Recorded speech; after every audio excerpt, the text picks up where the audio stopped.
Piece party के राष्ट्रीय अध्यक्ष डॉक्टर मोहम्मद अयूब पर से न्यायालय द्वारा एनएसए को हटाए जाने के बाद जमानत हुए जमानत होने के बाद डॉक्टर अयूब को आज जेल से रिहा कर दिया। डॉक्टर अयूब के जेल से रिहा होने के बाद वो सीधे पीस पार्टी कार्यालय पहुंचे और उन्होंने वहां पहुंचकर के पत्रकार वार्ता आयोजित की।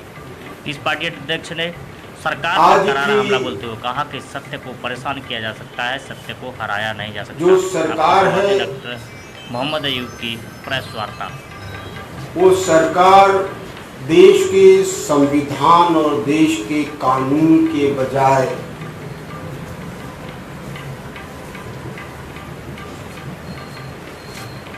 फिरौन जैसे, हिटलर जैसी सरकारों की तरीके से काम कर रही है, जिसमें देश के नागरिकों के साथ धर्म और जाति के नाम पर भेदभाव करके उनको प्रताड़ित करने का काम किया जा रहा है। ये वैसे ही किया जा रहा है प्रतिपक्ष के लोगों का, उसी तरीके से उन पर अत्याचार और झूठे आरोप लगाए जा रहे हैं। जिस तरीके से इमरजेंसी में कांग्रेस सरकार ने प्रतिपक्ष के लोगों से काम किया है, मैं समझता हूं कि जो हाल इमरजेंसी के दौरान और उसके पश्चात कांग्रेस सरकार की हुई है, वही हाल इंशाअल्लाह वर्तमान सरकार की भी होनी है। मैं अपने रब का, देश के संविधान का, अपने देश के कानून का और न्यायपालिका के न्याय देने का मैं बहुत शुक्रगुजार हूं, बहुत आभारी हूं। इन सभी की कृपा से, इन सभी की मेहरबानी से यह बिल्कुल साफ हो गया है कि हमारे देश में सांप्रदायिक ताकतों की साजिश कभी कामयाब नहीं होगी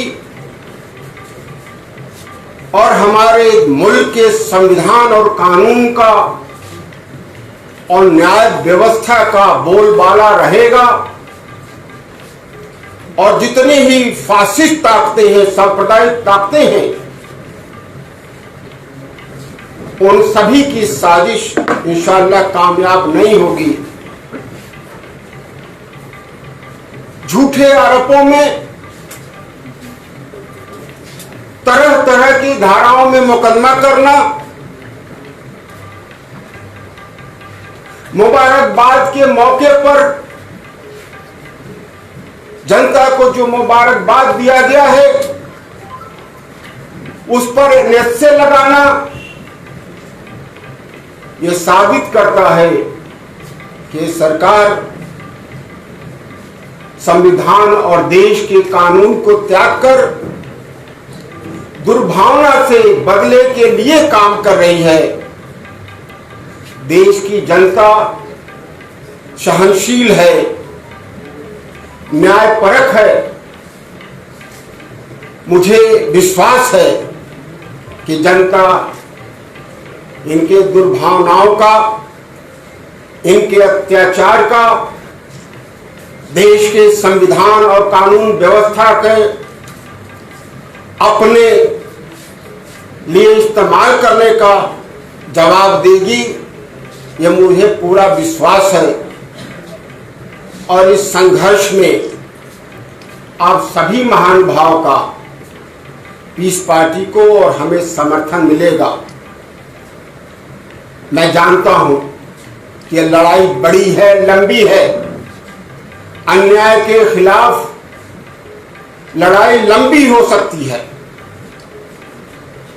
न्याय और धर्म परेशान हो सकता है, मगर अधर्म का, जुल्म का जीत नहीं हो सकता है। हमें पूरी उम्मीद है कि धर्म की जीत होगी, न्याय की जीत होगी, इस देश के कानून व्यवस्था की जीत होगी और आप सभी लोग इसमें भागीदार रहेंगे। आप सभी लोग आए, आगे भी मुझे आशंका है कि सरकार जो उनकी सांप्रदायिक अत्याचारी संविधान और देश के कानून विरोधी जो कार्य है उसका दुरुपयोग और भी लगाएंगे। पर हमें पूरा विश्वास है हमारे रब से, इस देश के संविधान से, कानून से और आप सभी बंधुओं से, किस लड़ाई में आप सभी लोग इस धर्म की लड़ाई में जिन्होंने इस देश के माहौल को खराब किया है, सांप्रदायिक सौहार्द को बिगाड़ने का काम किया है, उसमें आप सहयोगी रहेंगे। जब से ये सरकार हो रही है, कभी चरित्र हनन के लिए बलात्कार में सरकार बनते ही हमें जेल भेजा, उससे काम नहीं चला तो आज मुझ जैसे जनता के सेवक को, जो 40 सालों से जनता का सेवा कर रहा है, बिना धर्म और जात को देखे लोगों की सेवा कर रहा है, हमेशा देश के लिए लड़ता रहा है, जिन्होंने कभी देश के जो भी समर्थक हैं उनका सहयोग करता रहा है, उसको देश विरोधी उन्होंने जो एनएसए का आरोप लगाया है, मैं समझता हूं कि ये बदनाम करने की साजिश है। जनता इसे देख रही है, समझ रही है और समय आने पर इसका बदला चुकाएगी। आप सभी लोग आए, आप सभी महानुभावों का मैं फिर एक बार धन्यवाद करता हूं और आपसे सहयोग की अपील करता हूं, क्योंकि मेरा मानना है कि न्याय इस जग में भी है और न्याय हमारे मरने के बाद भी होगा। हमें उम्मीद है कि हम इस दुनिया में भी और आखिरत में भी, दोनों में भी इंशाअल्लाह हम लोग कामयाब होंगे और आप उसके सहयोगी बनेंगे। धन्यवाद। खुदा हाफिज। जो लोग सवाल पूछना चाहते हैं पत्रकार साथी, माननीय अध्यक्ष जी जवाब देंगे, आप पूछ सकते हैं।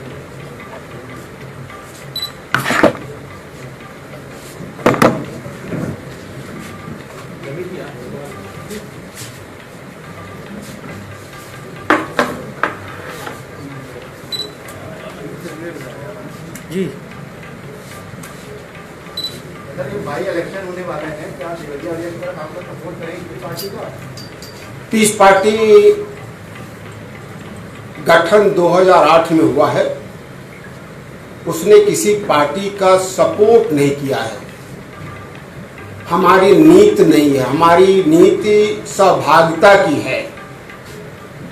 सपोर्ट देना, सपोर्ट लेना, हम समझौते में, सहयोग में विश्वास करते हैं, न कि किसी को नुकसान पहुंचाने में या किसी का समर्थन करने में हमारा विश्वास, पीस पार्टी का विश्वास नहीं है।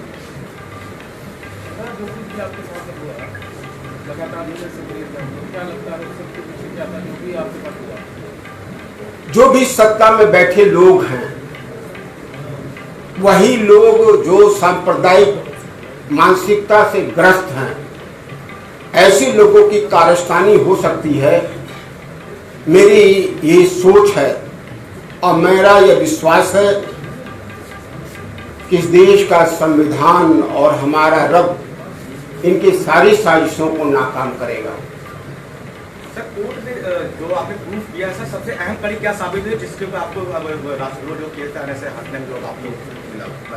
अभी मैटर ये कोर्ट में है, इसलिए हम लोग कोर्ट का बहुत मैटर डिस्कस नहीं कर सकते। मैं इतना ही कह सकता हूं कि कोर्ट ने हमें न्याय दिया है और सांप्रदायिक ताकतों की जो साजिश हुई थी एनएसए को हटाने का भी, ये तो पहले ही स्टेज में जो एडवाइजरी कमेटी होती उन्होंने ही एनएसए हटा दिया था और दो दूसरे मुकदमे थे वो एडिशनल कोर्ट ने ही हमें बरी कर दिया, हमें रिहा कर दिया है और हमें उम्मीद है कि हम इस सारे मामलों से बरी हो जाएंगे और जिस सांप्रदायिक ताकतों की साजिश है ये कामयाब नहीं होंगे। आने वाले किसान बिल प्लेट को भी आपके आक्रामक अख्तियार करेंगे आने वाले आपके आने के बाद से फिर संगठन कुछ ऐसी कोई एक्टिविटीज करने का जो कि प्रोटेस्ट किसान के बिल को लेकर तमाम किसान जो समस्याएं हैं इस देश की समस्याओं के लिए पीस पार्टी 2008 से लड़ रही है। ऐसा कोई मुद्दा नहीं है जिस पर पीस पार्टी नहीं लड़ रही है। सरकार की और सांप्रदायिक ताकतों की साजिश है कि हर मुद्दे को कमलाइज कर दिया जाए, उस एंगल से बांट दिया जाए, चाहे वो किसानों का मामला हो चाहे वो हाथरस का मामला हो, सब मामले को वो सांप्रदायिक रंग देकर के उसे खत्म करने की साजिश हो रही है। मैं समझता हूं कि हमारा जो न्याय व्यवस्था है इसको कामयाब नहीं होने देगा, इसी में हमारे देश की भलाई है। तो बीजेपी सरकार जब आई तो उसका नारा था सबका साथ सबका विकास, क्या लगता है कि इस नारे में विफल हो गई या उनका कामयाबी है? अगर कामयाबी रहती तो डॉक्टर अयूब जैसा देशभक्त आज जेल में नहीं होता, वो भी राजद्रोह के मुकदमे में। जो राजद्रोही हैं, जो सांप्रदायिक भड़का रहे हैं, उनके लिए तो कुछ नहीं हो रहा है और डॉक्टर अयूब जैसे जो समाज सेवी है, देश का सेवा 40 सालों से कर रहा है ये डॉक्टर, उसको देश विरोधी गतिविधियों की वजह से वो एनएसए में बंद कर दिया जाता है। मैं समझता हूं कि इससे सरकार की मानसिकता और सबका हाथ सबका विकास अपने आप परिलक्षित होता है, अपने आप दिखाई देता है। डॉक्टर साहब, लगातार प्रदेश में जो है साधुओं की हत्याएं हो रही हैं, कहीं सवलतता मिल रहा है, कहीं गोली मार दिया, क्या कहते हैं? बहुत सारे मुद्दे हैं जो मैं बार बार कह रहा हूं कि जब तक सांप्रदायिकता इस मुल्क में बढ़ेगी, हमारे देश में बढ़ेगी, इस देश की जनता का विकास नहीं होगा, देश का विकास नहीं होगा। हर एंगल से सांप्रदायिकता भड़काने के लिए हर तरीके के कार्यक्रम हो रहे हैं, साजिश हो रहे हैं।